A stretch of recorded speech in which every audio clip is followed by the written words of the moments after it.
West ಬೆಂಗಾಲ್ನ Durgapur ಏರಿಯಾದಲ್ಲಿ second year medical student ಮೇಲೆ gang rape ಆಗುತ್ತೆ.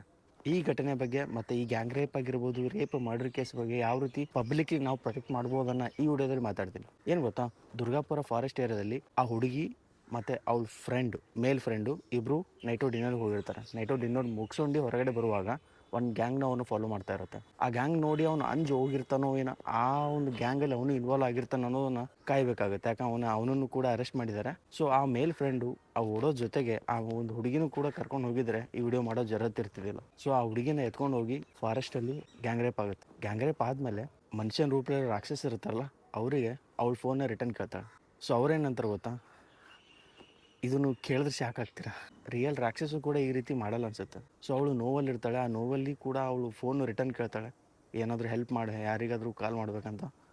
ಬಟ್ ಈ ರಾಕ್ಷಸರು ಏನು ಮಾಡ್ತಾರೆ ಗೊತ್ತಾ, 5,000 ರೂಪಾಯಿ ದುಡ್ಡು ಕೊಡು, ನಿಂಗೆ ಫೋನ್ ರಿಟರ್ನ್ ಕೊಡ್ತೀನಿ ಅಂತಾರೆ. 5,000 ರೂಪಾಯಿ ದುಡ್ಡು ಕೊಡು, ನಿಂಗೆ ಆ ಫೋನ್ ರಿಟರ್ನ್ ಕೊಡ್ತೀನಿ ಅಂತಾರೆ. ಅರೆ ಭೈ ಕ್ಯಾ ಭೈ, ಹಾಂ, ಈ ಮೈಂಡ್ಸೆಟ್ ಕಿಧರ್ ಸೆ ಆತ ಯಾರ್. ಓಕೆ, ಇದೆಲ್ಲ ಆಗುತ್ತೆ, ವೈರಲ್ ಹೋಗುತ್ತೆ, ಟ್ರೆಂಡ್ ಆಗುತ್ತೆ.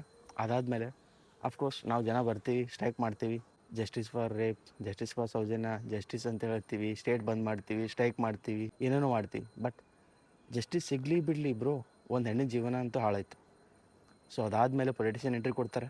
BJP ಏನಂತಾರೆ, ಮುಸ್ಲಿಂ ಕಮ್ಯುನಿಟಿಯವರು ರೇಪ್ ಮಾಡಿದ್ದಾರೆ, ಮುಸ್ಲಿಂ ಕಮ್ಯುನಿಟಿನ ಬ್ಲೇಮ್ ಮಾಡ್ತಾರೆ. ಆಮೇಲೆ CM ಬರುತ್ತಾರೆ, ನಮ್ಮ ವೆಸ್ಟ್ ಬೆಂಗಾಲ್ನ ಒಂದು CM ಮಮತಾ ಬ್ಯಾನರ್ಜಿ. ಏನು ಹೇಳ್ತಾರೆ ಗೊತ್ತಾ, ವಾಹ್, ಇದು ಕೇಳ್ಬೇಕು ನೀವು, ಚೆನ್ನಾಗಿರುತ್ತೆ.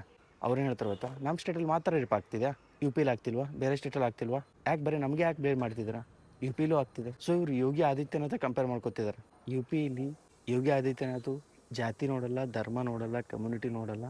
ಈ ರೀತಿ ಘಟನೆ ಆಯಿತಾ, ಡೈರೆಕ್ಟ್ ಅವ್ನ ಮನಿನೂ ಹಾಳು ಮಾಡ್ತಾನೆ, ಅವನು JCB ತೊಗೊಂಡು ಬಂದು ಅವನೂ ಕೂಡ ಜಾಗದಲ್ಲಿ ಶೂಟ್ ಮಾಡ್ತಾರೆ. ಸೊ ಅವ್ರನ್ನ ಕಂಪೇರ್ ಮಾಡೋಕ್ಕೆ ಹೋಗಿದ್ದಾರೆ. ಅದಾದಮೇಲೆ ಇನ್ನೊಂದೇನು ಹೇಳ್ತಾರೆ ಗೊತ್ತಾ CM, ಸೊ ಫಂಡಮೆಂಟಲ್ ರೈಟ್ ಇದೆ, ನೀನು ಯಾವಾಗ ಬೇಕಾದ್ರೂ ತಿರುಗಾಡ್ಬೋದು, ಬಟ್ 12 ಗಂಟೆ ಆದಮೇಲೆ ರಾತ್ರಿ ತಿರುಗಾಡಕ್ಕೆ ಹೋಗಬೇಡಿ, ಸೇಫ್ ಇರಲ್ಲ.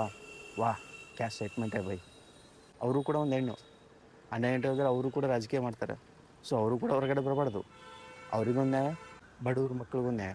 ಇದು ಒಂದು ಕೇಸ್ ಬಗ್ಗೆ ಅಲ್ಲ, 2023 NCRB ಒಂದು ರಿಪೋರ್ಟ್ ಕೊಡುತ್ತೆ, 1160 ರೇಪ್ ಕೇಸಸ್ಗಳು, ಅದರಲ್ಲಿ 27 ಮೈನರ್ ರೇಪ್ ಕೇಸಸ್ಗಳು ವೆಸ್ಟ್ ಬೆಂಗಾಲಲ್ಲೇ ಆಗಿದೆ. ಸೊ ಇವಾಗ ಸೊಲ್ಯೂಷನ್ ಏನು ಇದಕ್ಕೆ, ಒಂದು ಜಸ್ಟ್ ಲಾಜಿಕ್ ಹೇಳ್ತೀನಿ. 2025 ಅಂದರೆ 2025 ವರ್ಷಗಳಾಯಿತು, ಯಾವುದಾದ್ರೂ ಪೊಲಿಟಿಷಿಯನ್ ಮಕ್ಕಳಿಗೆ ಈ ರೀತಿ ಸಿಚುವೇಶನ್ ಆಗಿದೆಯಾ? ಸಿಚುವೇಶನ್ ಆಗಬೇಕಂತ ನಂದು ಉದ್ದೇಶ ಅಲ್ಲ, ಯಾರಿಗಾದ್ರೂ ಆಗಿದೆಯಾ? ಅವಾಗ ಆದಾಗ ಲಾ ಚೇಂಜ್ ಆಗುತ್ತೆ.